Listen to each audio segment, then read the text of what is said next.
مرحبا مرحبا مرحبا مرحبا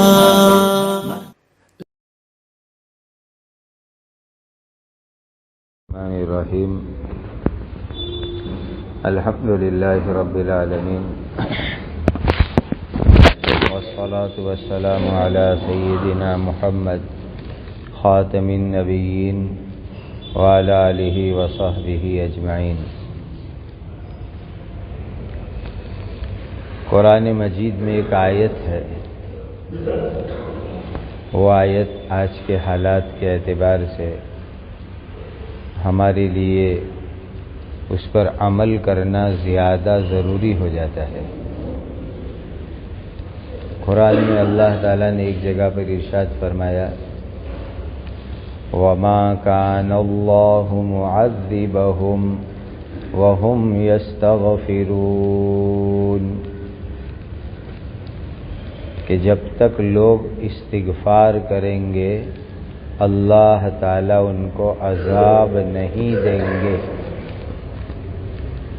جب تک لوگ استغفار کریں گے اللہ تعالیٰ ان کو عذاب نہیں دیں گے۔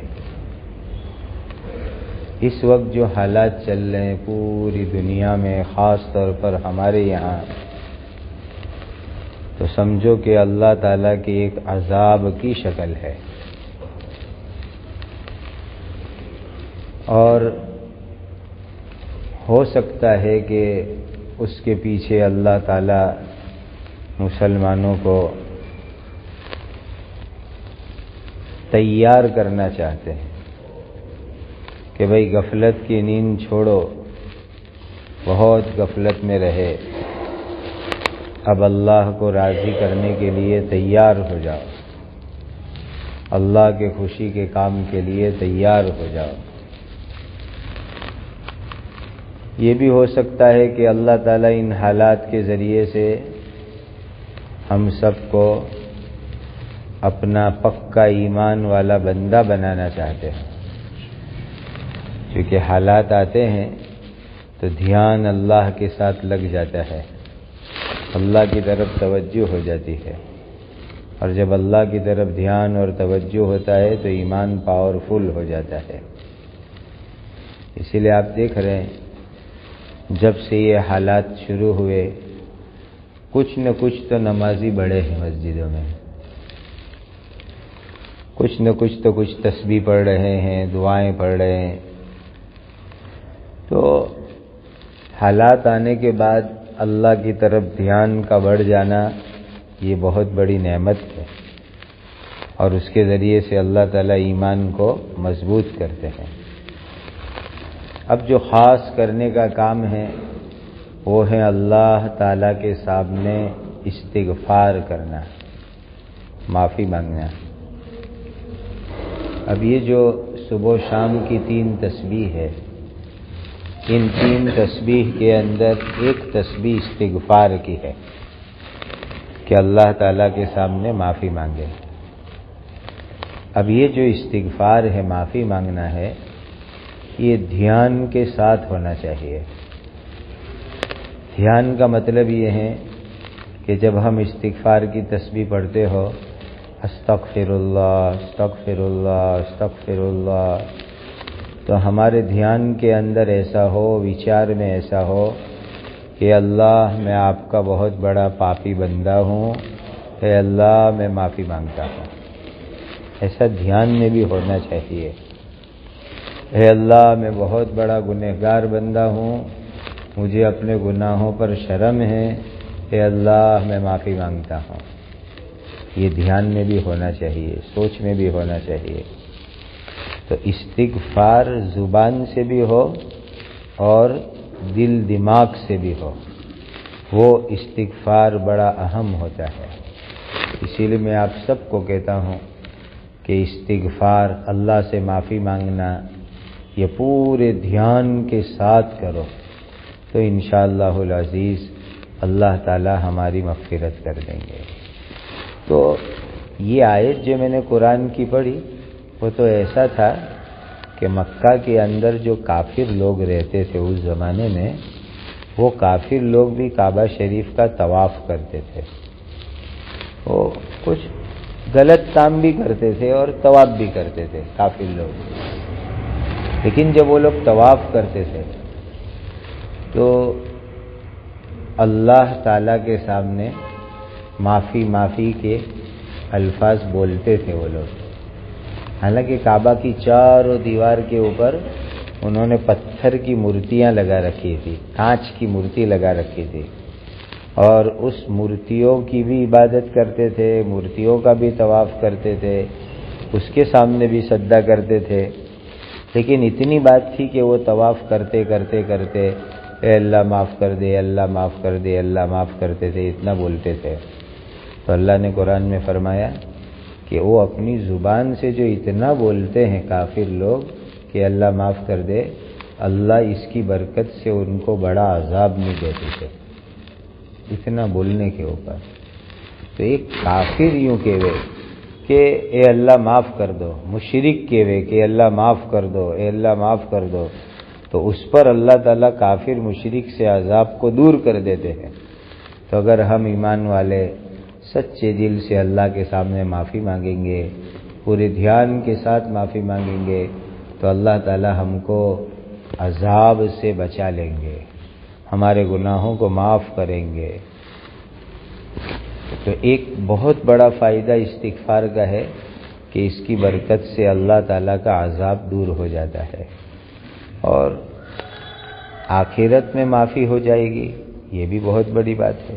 لیکن دنیا میں بھی اس کے بڑے بڑے فائدے ہیں کہ استغفار کرو گے تو اس کی وجہ سے اللہ تعالیٰ مال میں برکت دیں گے، اولاد میں برکت دیں گے، کھیتی باڑی میں برکت دیں گے، اناج میں برکت دیں گے، ندی پانی میں برکت دیں گے۔ یہ قرآن میں ہے کہ استغفار کی وجہ سے اللہ تعالیٰ مال میں، اولاد میں، کھیتی باڑی میں، پانی میں برکت عطا فرمائیں گے۔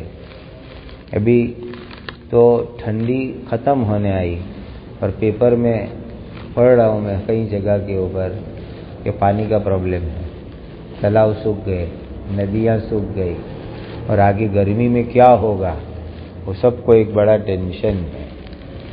تو کتنا اچھا ہے کہ بھئی سب استغفار کرنا چالو کر دے، تو اللہ کا وعدہ ہے کہ اللہ تعالیٰ ندیوں میں، پانی میں خوب برکت عطا کریں گے، تو اس کے ذریعے سے پانی کے مسئلے بھی اللہ تعالیٰ حل کریں گے۔ تو ہم سب مسلمانوں کو روزانہ صبح و شام 100 مرتبہ تو ہے ہی ہے، لیکن کچھ اس سے زیادہ استغفار کرنا چاہیے۔ اور کوئی لمبا چوڑا کام تو ہے نہیں استغفار، آپ خود گھڑی دیکھ کر کے ذرا دیکھ لو، 3-4 منٹ کے اندر 100 مرتبہ استغفار ہو جاتا ہے۔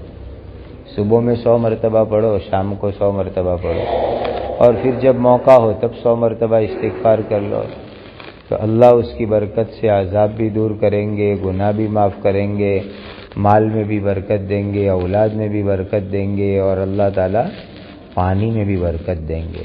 یہ خدا کا وعدہ ہے قرآن کے اندر۔ استغفروا ربکم انہ کان غفارا یرسل السماء علیکم مدرارا وَيُمْدِدْكُمْ بِأَمْوَالٍ وَبَنِينَ وَيَجْعَلْ لَكُمْ جَنَّاتٍ وَيَجْعَلْ لَكُمْ أَنْهَارًا۔ یہ قرآن کی آیت ہے، اس میں 5 فائدے بتلائے کہ استغفار کرو گے، نمبر 1 اللہ مال میں مدد کریں گے، نمبر 2 اولاد میں مدد کریں گے، نمبر 3 اللہ تعالیٰ تمہاری باڑیوں میں مدد کریں گے،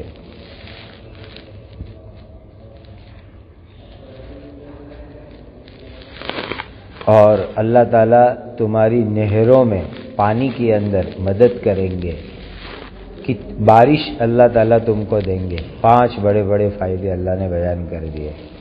بلکہ دوسری آیت میں فرمایا وَيَزِدُكُمْ قُوَّةً إِلَىٰ قُوَّتِكُمْ، اللہ تمہاری طاقت بھی زیادہ کریں گے، ہر طرح کی طاقت اللہ استغفار کی برکت سے زیادہ کریں گے۔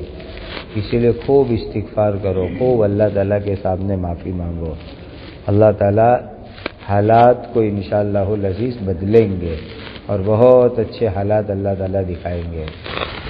دوسری ایک چھوٹی سی بات عرض کرنی ہے، وہ ہے کہ قرآن پڑھنا اور صحیح پڑھنا یہ ہر مسلمان کے لیے فرض ہے۔ قرآن پڑھنا ایک کام اور قرآن صحیح پڑھنا یہ ہر مسلمان کے لیے فرض ہے۔ حضرت مولانا محمد الیاس صاحب رحمۃ اللہ علیہ کی زندگی پڑھو تو پتہ چلے گا آپ کو کہ آپ نے میوات کے اندر پہلے قرآن کے چھوٹے چھوٹے مدرسے شروع کیے، بعد میں انہوں نے دعوت کا کام شروع کیا۔ خود لکھا، کتابوں میں پڑھ لو، حضرت کے لیے جو کتابیں چھپی ہے اس کے اندر 10 سال تک پہلے قرآن کے چھوٹے چھوٹے مدرسے چلائے حضرت نے میوات کے اندر۔ تو یہ جو اپنی یہاں محلوں میں مسجد میں قرآن کے جو چھوٹے چھوٹے مدرسے ہوتے ہیں، یہ اس کو معمولی مت سمجھو۔ ابھی ہم لوگ یہاں بیٹھے ہیں مسجد کے اندر، جتنے بھی لوگ ہیں یہاں، ان کو اگر میں پوچھوں کہ بھائی آپ نے الحمد کی صورت کہاں یاد کی، قل اعوذ برب الفلق کہاں یاد کیا، تحیات کہاں یاد کی، درود شریف کہاں یاد کیا، دعائے قنوت کہاں یاد کیا، وضو کہاں سیکھا، تو 80-90% مسلمان ایسا کہیں گے کہ جب چھوٹے تھے تو مدرسے میں جاتے تھے، استاد نے یاد کرایا ہے۔ 80%-90%۔ کچھ ایسے نکلیں گے کہ وہ کہیں گے کہ بھائی ہم جہاں تھے بچپن میں ہم کو مدرسے میں جانے کا کوئی موقع نہیں تھا، ہمارے ماں باپ جاہل تھے، بڑے ہو کے جماعت میں جا کے سیکھا، یا یہ کہ جو ہے کسی اور طریقے سے سیکھا۔ ایسے 10% مسلمان ملیں گے، باقی 70-80% مسلمان وہ کہیں گے کہ ہم چھوٹے تھے، چھوٹے چھوٹے مدرسوں میں جاتے تھے، جا کر کے ہم نے قرآن سیکھا۔ تو یہ جو چھوٹے چھوٹے مدرسے ہیں جس میں بچوں کو پہلے کلمہ سکھاتے ہیں، اس کے بعد جو ہے تختی پڑھاتے ہیں، پھر یہ بچے قرآن پڑھتے ہیں، سورتیں یاد کرتے ہیں، وضو سیکھتے ہیں، غسل سیکھتے ہیں، کلمہ سیکھتے ہیں، نماز سیکھتے ہیں۔ کیا مطلب؟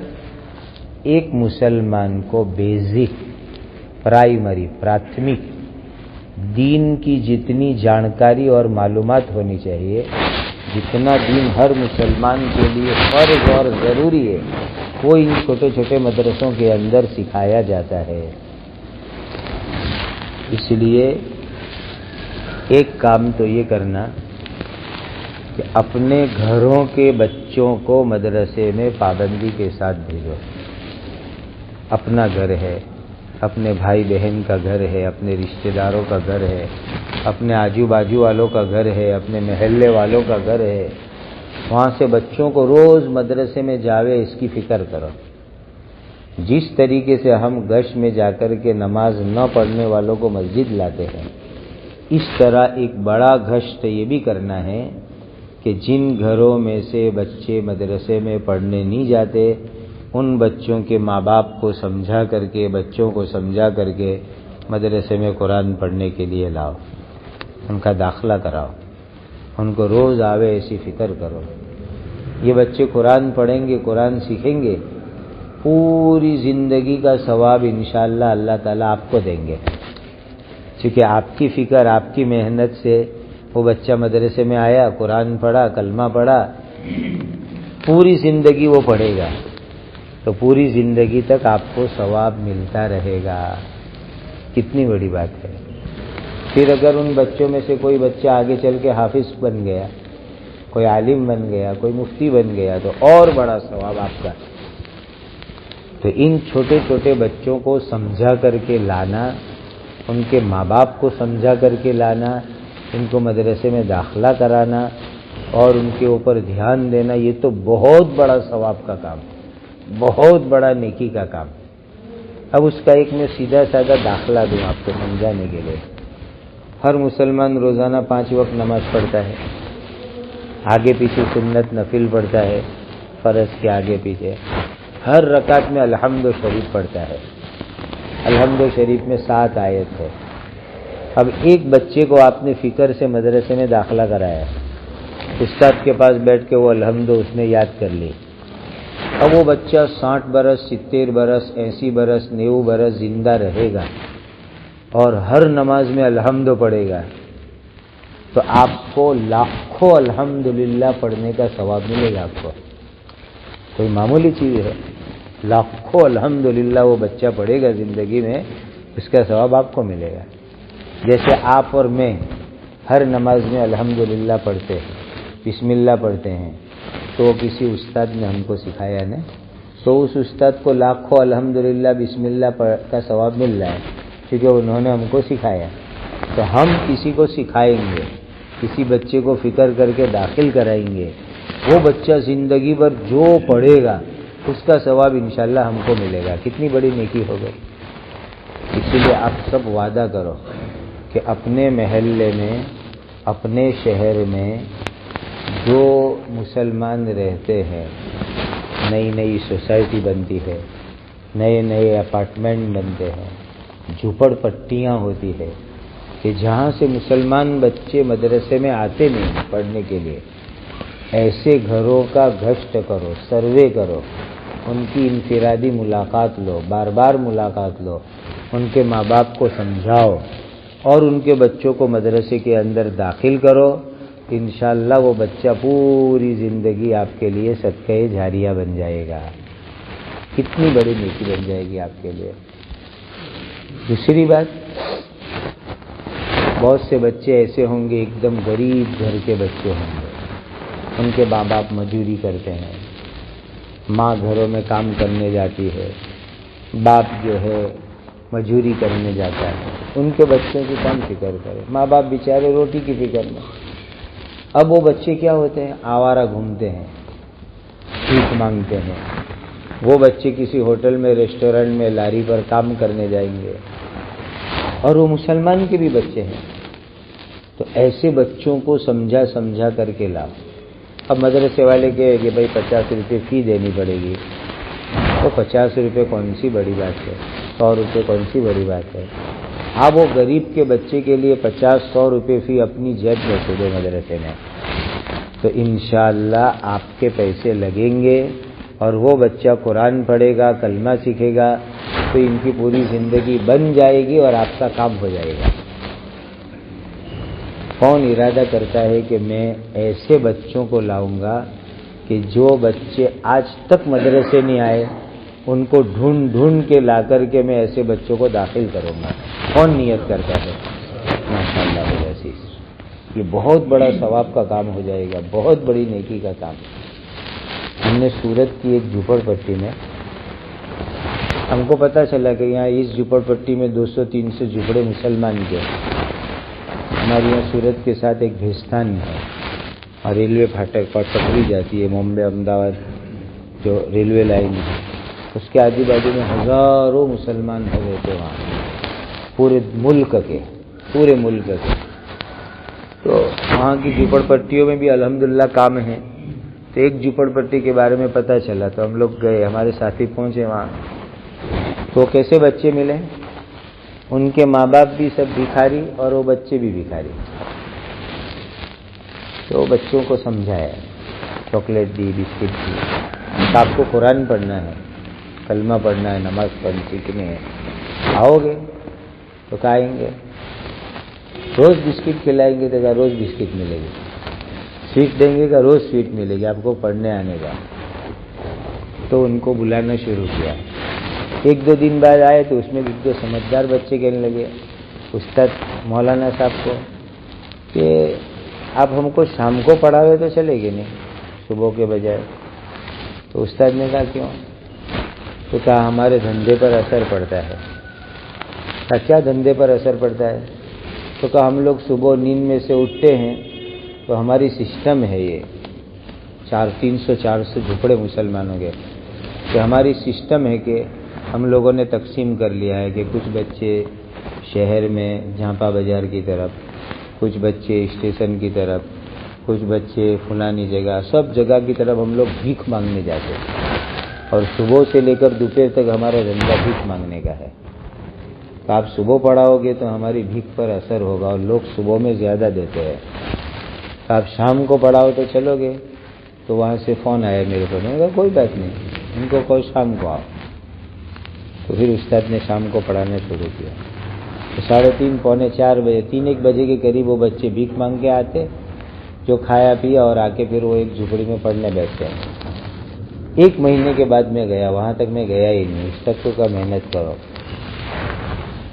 1 مہینہ یا کچھ اس سے بھی زیادہ ہو گیا تھا. پھر جب میں گیا تو میں اللہ کے گھر میں بیٹھا ہوں، وہ سب بچے میلے کپڑے، پھٹے ہوئے کپڑے، وہ سب بیٹھے اور ہاتھ میں قاعدہ لے کر کے وہ پڑھ رہے. اور میں اللہ کو گواہ رکھ کے کہوں، میں نے بچوں کے نام مجھے بیٹا تارو نام شوں تو نام ایسے بتائے کہ آدھے سے اوپر بچوں کے نام ایسے تھے جو مسلمان کے نام نہیں ہوتے ہیں.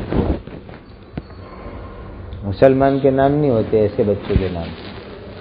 تو وہ سب کہیں سے آ کر وہاں بسے ہوئے لیکن مسلمان پرانے. اب وہ بچوں نے پڑھنا شروع کیا، قرآن پڑھنا شروع کیا، کلمہ پڑھنا شروع کیا. اس وقت کی حالت میں بتاؤں ان بچوں کی، اس وقت وہ بچے الحمدللہ اس پوزیشن کے اوپر ہے کہ اگر میں ان کا قرآن آپ کو سناؤں تو آپ کو ایسا لگے کہ کسی سرٹیفائیڈ قاری صاحب قرآن پڑھتے ہو، ایسا وہ فقیروں کے بچے قرآن پڑھ رہے ہیں. اور نہیں مانتے ہو تو میں آپ کو دعوت دیتا ہوں، 23 تاریخ کو ایسے بچوں کی ہم نے قرآن کی حریفائی رکھی ہے وہاں پر. وہاں آؤ اور آنکھ سے دیکھ کے جاؤ. میری دعوت آپ سب کو. رویوار کے دن صبح سے لے کر عشاء تک ہمارا یہ پروگرام ہے. ایسے غریب فقیروں کے بچوں کے اندر قرآن کے کمپٹیشن کا. وہ بچے ایسا قرآن پڑھتے ہیں کہ آپ کو یہ نظر آئے گا کہ کوئی قاری صاحب پڑھ رہا ہے. اور ابھی بھی ان بچوں کے گھروں کی پوزیشن وہی ہے، جھوپڑوں میں رہتے ہیں. بہت سارے ان کے ماں باپ بھیک مانگنے جاتے ہیں. ایسی کئی غریب بستیوں کے اندر الحمدللہ ہم کام کرتے ہیں وہاں پر. آپ کو میں لے جا کے بتاؤں تو آپ قسم کھا لو کہ یہ مسلمان کی بستی نہیں ہے، لیکن وہ مسلمان کی بستی. ایسی جھوپڑ پٹیاں آپ کو یہاں آپ کے بھاؤنگر شہر میں بھی ملے گی. ان بچوں کی ایمان کی کون فکر کرے گا؟ کون ان کے کلمے کی فکر کرے گا؟ کون ان کو مدرسے میں لا کے سکھائے گا؟ یہ ہماری ذمہ داری. ایسا کرو اور ان کو لاؤ، ایسے بچوں کو. انشاءاللہ اللہ تعالیٰ اس کے اوپر آپ کو بہت ثواب دیں گے. اور ایسے بہت سارے گاؤں میں ہم نے یہ سسٹم بنائی کہ جیسے اسکول کے لیے کار ہوتی ہے نا، وہ اسکول کی ٹیکسی کار میں بچوں کو بھر کے لے جاتے ہیں. تو اسکول کی تعلیم کے لیے ہم کار ٹیکسی کا انتظام کر سکتے ہیں، تو قرآن کی مبارک تعلیم کے لیے نہیں کر سکتے؟ یہ تو اس سے بڑی چیز ہے اور بہت بڑی چیز ہے. کتنے گاؤں میں ہم نے یہ سسٹم بنائی ہے کہ کار میں، وان میں، رکشہ میں، چھکڑے میں بچے یہاں سے اٹھائے مدرسے لائے، پڑھاتے ہیں. پھر گاڑی ان کو چھوڑنے جاتی ہے، رکشہ چھوڑنے جاتا ہے، چھکڑا چھوڑنے جاتا ہے. قرآن کی اہمیت ہوگی تو ہم یہ کام بھی کریں گے کہ جیسے کہ اسکول کے لیے، ٹیوشن کے لیے کار کے پیسے خرچ کرتے ہیں، تو کیا قرآن کے لیے نہیں خرچ ہو سکتے؟ ہم بھیک مانگتے، چندہ مانگتے لوگوں سے کہ بھائی ساجد بھائی چندہ لاؤ، ہم کو مدرسے کے لیے گاڑی لگانی ہے بچوں کے لیے، اور وہ پیسوں کے ذریعے سے بچے آئیں گے، 15 20 بچے قرآن پڑھیں گے. پھر گاڑی ان کو چھوڑ کے جائے گی اور اس کے پیٹرول کے پیسے لاؤ، کار والے کو دینا ہے، رکشے اور لاؤ، تو آپ کو ثواب ملے گا. یہ بھی بہت بڑا ثواب کا کام ہے. ہم نے قرآن کی اہمیت نہیں سمجھی ابھی تک. قرآن کیا چیز ہے؟ اگر یہ اہمیت سمجھ میں آوے تو جو خرچ اسکول بس کا، اسکول کار کا ہوتا ہے نا، قسم خدا کی اس سے 100 گنا خرچ تم قرآن کے لیے کرو. قرآن کی اہمیت سمجھو، یہ کتنی بڑی دولت ہے. وہ ABCD پڑھے، پوری سیکھے اسکول میں جا کے، اور روز اپنے مرے ہوئی ماں کو 100 بار ABCD پڑھ کے ایصال ثواب کرے، ایک نیکی بھی ملے گی؟ بولو، ایک نیکی بھی ملے گی؟ مسجد میں بیٹھ کے بتاؤ.